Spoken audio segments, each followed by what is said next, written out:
நான் ஒரு பச்சடி செஞ்சு காட்ட போறேங்க. இது வீட்டுல குடும்பத்துல பெரியவங்க சின்ன வித்தியாசம் இல்லாம எல்லாருக்குமே பிடிக்குங்க இந்த பச்சடி. அது என்னன்னா மாங்காய் பச்சடி தாங்க செய்ய போறோம். மாங்காய் பிடிக்காதவங்க யாருமே இருக்க மாட்டாங்க. அது ஈஸியா குயிக்கா எப்படி பச்சடி செஞ்சு நம்ம சாதத்தோடவோ ஒரு தோசை சப்பாத்தி இட்லி எல்லாத்துக்குமே சேர்த்து சாப்பிடலாங்க. ரொம்பவும் டேஸ்டா இருக்கும். இங்க பாருங்க, மாங்காய் பச்சடி செய்யறதுக்கு நான் இந்த மாதிரி ஒரு மாங்காய் எடுத்துருக்கேன். அதை இந்த மாதிரி சீவிட்டு இந்த மாதிரி மாங்காய் எடுத்து நல்லா தோல் சீவிடுங்க. நல்லா இந்த பச்சையெல்லாம் எடுத்துடணும், அப்போதான் இல்லைன்னா கசப்பு வரும். இந்த மாதிரி சீவிடுங்க. சீவிட்டு நம்ம பொடியாக கட் பண்ணி அது எப்படி செய்யறதுன்றதை நம்ம பார்க்கலாம். குயிக்காக செஞ்சுக்கலாம். ஏதோ சட்னி கிட்னி இல்லை, வீட்டில் ஒரு மாங்காய் இருந்ததுன்னா மாங்காய் டேஸ்ட் எல்லாருக்குமே பிடிக்கும். ரொம்ப சூப்பராக இருக்குங்க. இது குயிக்காக செஞ்சிடலாம். பாருங்க, இந்த மாதிரி நல்லா சுத்தமாக நம்ம தோல் சீவி எடுத்து வச்சுக்கிட்டோம் ஒரு மாங்காய். இப்போ இதை சின்ன சின்ன பீசஸாக கட் பண்ணி ஜாரில் போட்டு எப்படி அரைச்சி மாங்காய் பச்சடி செய்யறதுன்றதை பற்றி பார்க்கலாம் வாங்க. நம்ம இப்போ இதை சின்ன சின்ன பீசஸாக முதல்ல கட் பண்ணிக்கலாம். நாங்கள் விருப்பப்பட்ட நான் கட் பண்ணியே போடுறேன். ஒரு சிலர் துருவி போடுறதுல துருவி கூட போட்டுக்கலாம். நான் தோல் சீவனதுனால சரி அப்படியே உங்களுக்கு கண்டினியூவாக கட் பண்ணி காட்டலாம்னு சொல்லிட்டு நான் போடுறேன்.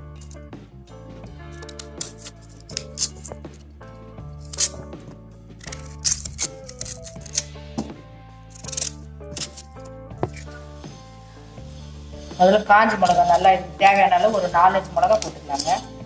இதில் 5 காஞ்சி மிளகா கிள்ளி போட்டிருக்குங்க. இப்போ இதில் மாங்காய் போட்டுக்கலாம். இந்த மாங்காய்க்கு தேவையான காரம் அது. மாங்காய் பொடியை நம்ம கட் பண்ணி அதை சேர்த்துக்கலாம்.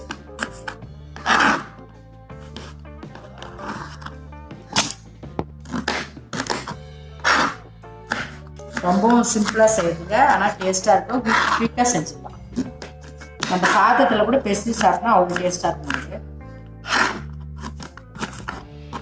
வீட்டில் தயிர் சாதம் மட்டும் இருந்தால் கூட போதும். இந்த மாதிரி மாங்காய் பச்சடி செஞ்சு நம்ம செஞ்சு சாப்பிட்டுக்கலாம். எல்லாருமே நல்லா இருக்கும். ஒரு முறை நீங்கள் செஞ்சுட்டிங்கன்னா மறுபடியும் இது செய்யணும்னு ஆசையாக இருக்கும். அவ்வளோ குயிக்காக செஞ்சுக்கலாம், ஈஸியாக இருக்கும், டேஸ்ட்டாகவும் இருக்கும்.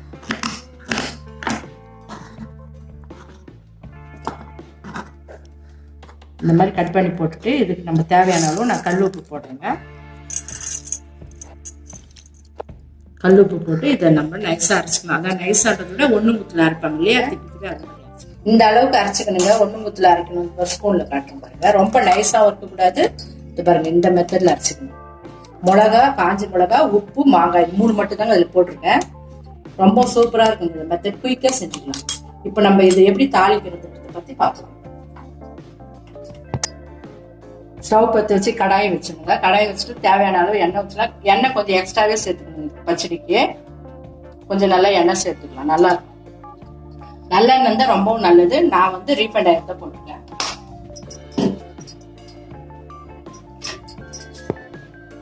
எண்ணெய் சூடாயிருச்சுங்க. இது தேவையான அளவு கடுகு போட்டுக்கலாம். கடுகு பொரிஞ்சதும் நம்ம உளுத்தம் பருப்பும் கடலை பருப்பும் சேர்த்து 1 ஸ்பூன் அளவு சேர்த்துக்கலாம். நம்ம சாதத்துல பெசரி சாப்பிட்ட போது ரொம்ப டேஸ்டா இருக்கும். அதுக்காக கூடவே நான் கருவேப்பிலையும் சேர்த்துக்கிறேன். பெருங்காயம் சேர்த்த உடனே நம்ம அரைச்சி வச்சிருக்க மாங்காய் சேர்த்துக்கலாம். நல்லா இந்த மாதிரி சிம்மில் வச்சு நல்லா வதக்கணுங்க. இதை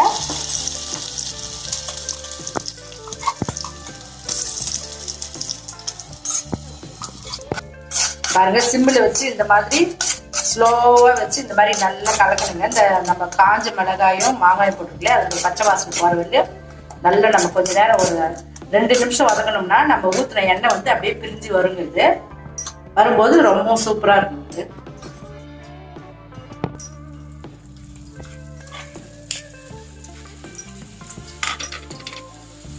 எண்ணெய் நல்லா பிரிஞ்சு வருது பாருங்க. இது பார்த்தீங்களா, எண்ணெய் நல்லா பிரிஞ்சு வரணுங்க. அப்போ ரொம்ப நாள் கெடாம இருக்கும். நீங்க இந்த மாதிரி செஞ்சு நீங்க நல்லா ஆறின பிறகு ஒரு டப்பாலையோ பாட்டிலையோ போட்டு வச்சுட்டீங்க. அப்புறம் எப்பாவது சாதம் மட்டும் வச்சுட்டு கூட இது பேசி சாப்பிடலாங்க. ரொம்ப வாசனையா இருக்கும், டேஸ்டாகவும் இருக்கும். வெறும் தயிர் சாதத்துக்கு ரொம்ப காம்பினேஷன் சூப்பரா இருக்கும். இட்லி, தோசை எல்லாத்துக்குமே நல்லா இருக்கும். இது குயிக்கா செஞ்சிடலாம். பாருங்க, வதக்கும் போது நல்ல வாசனை இருக்குது. கருவேப்பிலை நல்லா பொரிஞ்சு இந்த மாதிரி இருந்தாதாங்க கெடாம இருக்கும். அதனாலதான் நான் நல்லா பொரிய விட்டுருக்கேன். நல்லா இருக்கும் இந்த மாதிரி.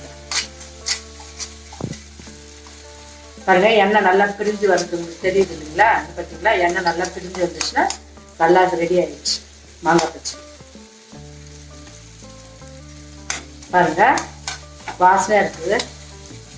ரெடி ஆயிடுச்சுங்க. இப்போ நம்ம இதை ஸ்டவ் ஆஃப் பண்ணிடலாம். குத்துற எண்ணெய் நல்லா பிரிஞ்சு வந்துருச்சு பார்த்தீங்களா? நம்ம ஊற்றின எண்ணெய் எல்லாம் நல்லா பிரிஞ்சு வந்துருச்சு. இந்த மாதிரி எண்ணெய் ஊற்றினாதாங்க கெடாமல் இருக்கும் ரொம்ப நாளைக்கு. அதுக்காக தான் இன்னும் கூட கொஞ்சம் சேர்த்துக்கலாம். எண்ணெய் தப்பே கிடையாது, நல்லா இருக்கும். இப்போ நம்ம ஸ்டவ் ஆஃப் பண்ணிடலாம். இப்போ இது வேற ஒரு கப்பில் நம்ம மாற்றிக்கலாம். பாருங்க, நல்லா வாசனையா இருக்கு பாருங்க. சூப்பரா வந்துருக்கு மாங்காய் பச்சடி. சும்மா ஒரு ஸ்பூன் எடுத்து போட்டீங்கன்னாவே நீங்க 4 இட்லி சாப்பிடலாங்க. நல்லா வந்து குயிக்கா செய்யறது மாங்காய் பச்சடி. இது ஒரு மெத்தடுங்க. இது கெடாது, இது எத்தனை நாள் வச்சிருந்தாலும் கெடாது. இதுல நம்ம என்ன சேர்த்துப்போம், வரும் காஞ்ச மிளகாய், உப்பு மட்டும் தான் சேர்த்துப்போம், பெருங்காயம் சேர்த்துப்போம். பாருங்க ஃப்ரெண்ட்ஸ், நான் மாங்காய் பச்சடி உங்களுக்கு ரொம்பவும் ஈஸியாகவும் டேஸ்டாகவும் எப்படி செய்யறதுன்றதை பத்தி உங்களுக்கு இப்போ நான் செஞ்சு காட்டினேன். உங்களுக்கு பிடிச்சிருந்ததுன்னா நீங்க மறக்காம இதே மாதிரி செஞ்சு பார்த்துட்டு உங்க கமெண்ட்ஸ் எனக்கு சொல்லுங்க. இதை பத்தி உங்க ஃப்ரெண்ட்ஸுக்கெல்லாம் ஷேர் பண்ணுங்க. இந்த சேனலுக்கு நீங்க புதுசா வந்திருந்தீங்கன்னா மறக்காம சப்ஸ்கிரைப் பண்ணுங்க, பெல் பட்டனை பிரஸ் பண்ணுங்க. தேங்க்ஸ் ஃப்ரெண்ட்ஸ், தேங்க்ஸ் ஃபார் வாட்சிங்.